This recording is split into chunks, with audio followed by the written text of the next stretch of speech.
ಕೆಲವೊಂದು ಜೀವಿಗಳು ತನ್ನನ್ನೇ ತಾನು ಹೋಲುವ ಜೀವಿಗಳಿಗೆ ಮರಿ ಹಾಕುತ್ತದೆ.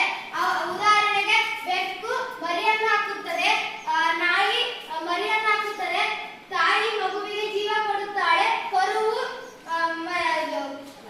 ಹಸುವು ಕರುಕ್ಕೆ ಜನ್ಮ ಕೊಡುತ್ತದೆ. ನೆಕ್ಸ್ಟ್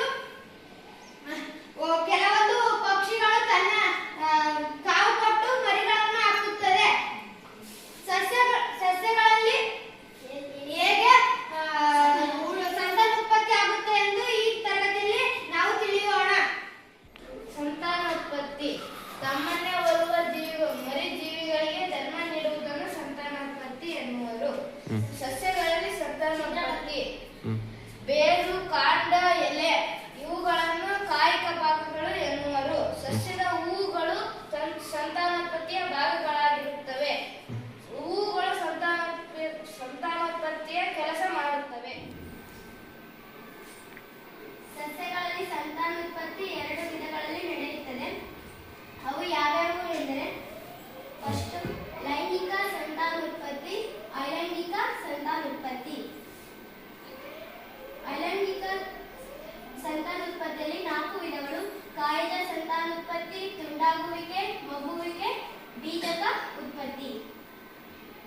ಲೈಂಗಿಕ ಸಂತಾನೋತ್ಪತ್ತಿಯಲ್ಲಿ 1 ಪರಾಗಸ್ಪರ್ಶ.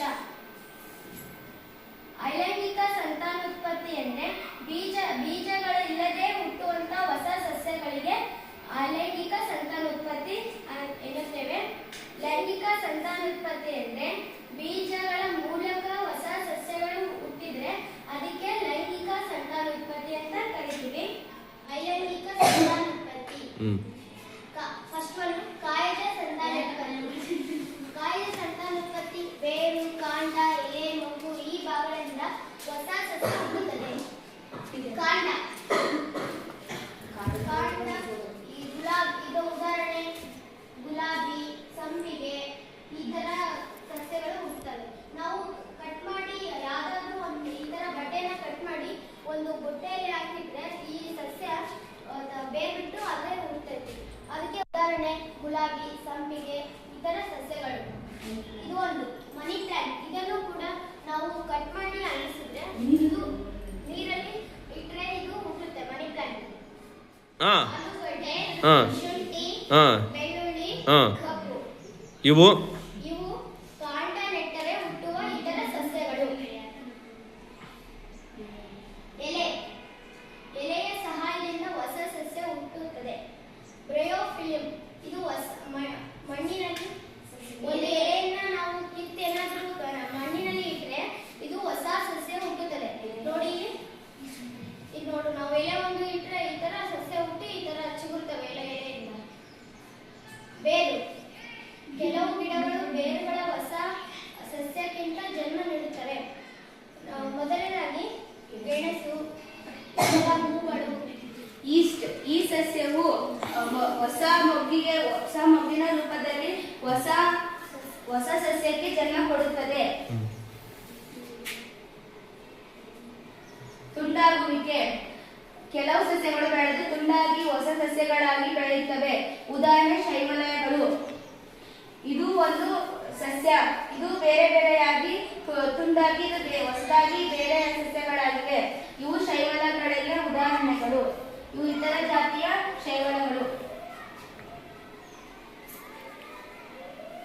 ಬೀಜಕ ಉತ್ಪತ್ತಿ ಕೆಲವು ಸಸ್ಯಗಳು ಬೀಜಗಳನ್ನು ಉತ್ಪತ್ತಿ ಮಾಡುತ್ತವೆ. ಇವು ಸಸ್ಯದಿಂದ ಬೇರ್ಪಟ್ಟು ಹೊಸ ಸಸ್ಯವಾಗಿ ಬೆಳೆಯುತ್ತವೆ.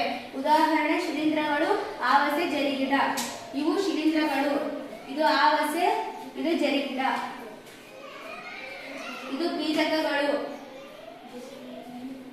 ಇದು ಜರಿಗಿಡದ ಹಿಂದಿನ ಭಾಗದ ಬೀಜ. ಲೈಂಗಿಕ ಸಂತಾನೋತ್ಪತ್ತಿ ಹೂವು ಸಸ್ಯದ ಲೈಂಗಿಕ ಸಂತಾನೋತ್ಪತ್ತಿಯ ಭಾಗವಾಗಿದೆ. ಕೇಸರಗಳು ಗಂಡು ಭಾಗದ ಪ್ರಜನನ ಭಾಗಗಳಾಗಿವೆ. ಶಲಾಕೆ ಹೆಣ್ಣಿನ ಪ್ರಜನನದ ಭಾಗಗಳಾಗಿದೆ. ಇದು ಕೇಸರಗಳು.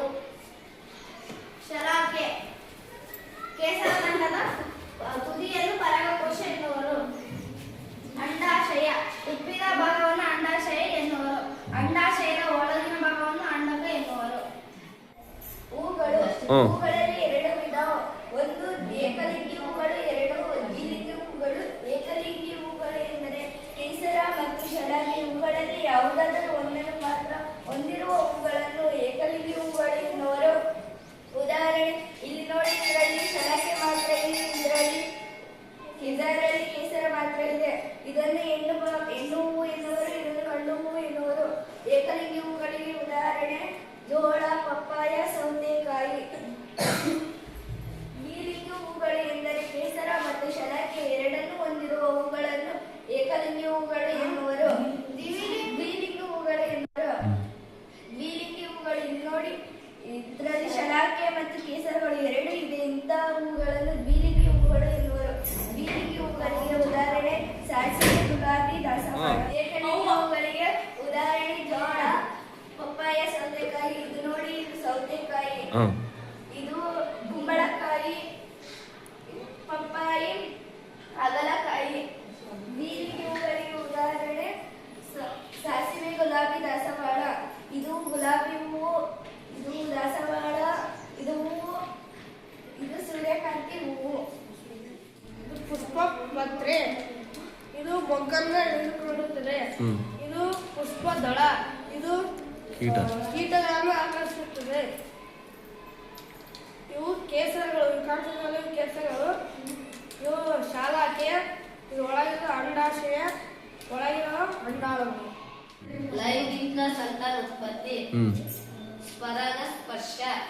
ಪರಾಗಸ್ಪರ್ಶ ಎಂದರೆ ಹೂವಿನ ಕೇಸರದಿಂದ